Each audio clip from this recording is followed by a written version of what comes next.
Assalamualaikum warahmatullahi wabarakatuh. Di sini saya dari kelompok 6 akan membahas mengenai telaah filosofis konsep lingkungan pembelajaran ideal dalam pendidikan Islam, yang meliputi lingkungan pembelajaran dalam perspektif Islam, lingkungan pembelajaran dalam perundang-undangan Islam, dan urgensi lingkungan pembelajaran dalam pendidikan Islam. Baik, untuk selanjutnya adalah perkenalan nama anggota kelompok 6. Yang pertama adalah Khalifatun Nu'ri Nikmatul M, yang kedua adalah Putri Rahmawati, dan yang ketiga adalah Awalia Fatmawati. Perkenalkan, nama saya Putri Rahmawati, NIM 21206038. Di sini saya akan membahas tentang lingkungan pembelajaran dalam perspektif Islam. Yang pertama adalah pengertian lingkungan pendidikan perspektif Islam. Lingkungan merupakan sesuatu yang berada di luar diri anak dan mempengaruhi perkembangannya. Pendidikan dalam perspektif Islam adalah bimbingan yang dilakukan oleh seorang yang sudah dewasa kepada siswa atau orang yang dididik dalam masa pertumbuhan agar ia memiliki kepribadian muslim. Macam-macam lingkungan pembelajaran dalam perspektif Islam. 1. Pengaruh lingkungan positif, yaitu lingkungan yang memberikan dorongan atau motivasi. 2. Pengaruh lingkungan negatif adalah lingkungan yang menghalangi anak untuk menerima, memahami, meyakini, dan mengamalkan ajaran Islam. 3. Lingkungan netral adalah lingkungan yang tidak memberikan dorongan untuk meyakini atau mengamalkan agama, dan juga tidak melarang anak-anak untuk meyakini dan mengamalkan ajaran Islam. Lembaga pendidikan Islam. 1. Keluarga. Keluarga adalah ikatan laki-laki dengan perempuan berdasarkan hukum perkawinan yang sah. 2. Sekolah. Sekolah merupakan lembaga pendidikan yang sangat penting sesudah keluarga. Semakin besar anak, semakin besar kebutuhannya. Karena keterbatasannya, orang tua tidak mampu memenuhi kebutuhan anak tersebut. Oleh karena itu, orang tua menyerahkan sebagian tanggung jawabnya kepada sekolah. Tempat ibadah. Tempat ibadah yang dimaksud tempat ibadah yaitu seperti musola, masjid, dan sebagainya.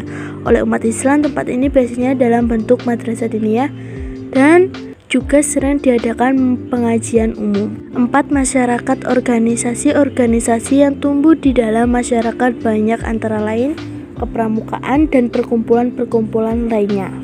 Tujuan lembaga pendidikan Islam. Tujuannya adalah berusaha untuk menanamkan nilai-nilai keagamaan dengan menggunakan berbagai media yang relevan dengan tujuannya dan situasi. Perkenalkan, nama saya Awalia Fatmawati, NIM 21206042. Saya akan menjelaskan tentang lingkungan pembelajaran dalam perundang-undangan Indonesia.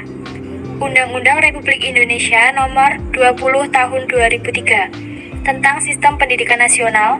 Dengan rahmat Tuhan Yang Maha Esa, Presiden Republik Indonesia dengan persetujuan bersama Dewan Perwakilan Rakyat Republik Indonesia dan Presiden Republik Indonesia memutuskan menetapkan Undang-Undang tentang Sistem Pendidikan Nasional.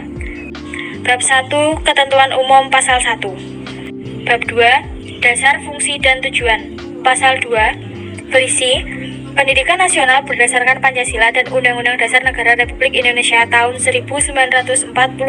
Pasal 3 berisi Pendidikan Nasional berfungsi mengembangkan kemampuan dan membentuk watak serta peradaban bangsa yang bermartabat dalam rangka mencerdaskan kehidupan bangsa, bertujuan untuk berkembangnya potensi peserta didik agar menjadi manusia yang beriman dan bertakwa kepada Tuhan Yang Maha Esa, berakhlak mulia, sehat, berilmu, cakap, kreatif, mandiri, dan menjadi warga negara yang demokratis serta bertanggung jawab. Bab 3. Prinsip penyelenggaraan pendidikan. Pasal 4 berisi 1. Pendidikan diselenggarakan secara demokratis dan berkeadilan serta tidak diskriminatif dengan menjunjung tinggi hak asasi manusia, nilai keagamaan, nilai kultural, dan kemajemukan bangsa. 2. Pendidikan diselenggarakan sebagai satu kesatuan yang sistemik dengan sistem terbuka dan multimakna. 3. Pendidikan diselenggarakan sebagai suatu proses pembudayaan dan pemberdayaan peserta didik yang berlangsung sepanjang hayat. 4. Pendidikan diselenggarakan dengan memberi keteladanan, membangun kemauan, dan mengembangkan kreativitas peserta didik dalam proses pembelajaran. 5. Pendidikan diselenggarakan dengan mengembangkan budaya membaca, menulis, dan berhitung bagi segenap warga masyarakat. Dan masih ada beberapa pasal yang tidak dapat disebutkan satu persatu dan bisa langsung saja dicek melalui link referensi yang sudah tertera di deskripsi. Selanjutnya, materi akan dilanjutkan oleh teman saya. Perkenalkan, nama saya Khalifatul Nur Ni'matul Mufadilah, NIM 21206030. Urgensi lingkungan pembelajaran dalam pendidikan Islam.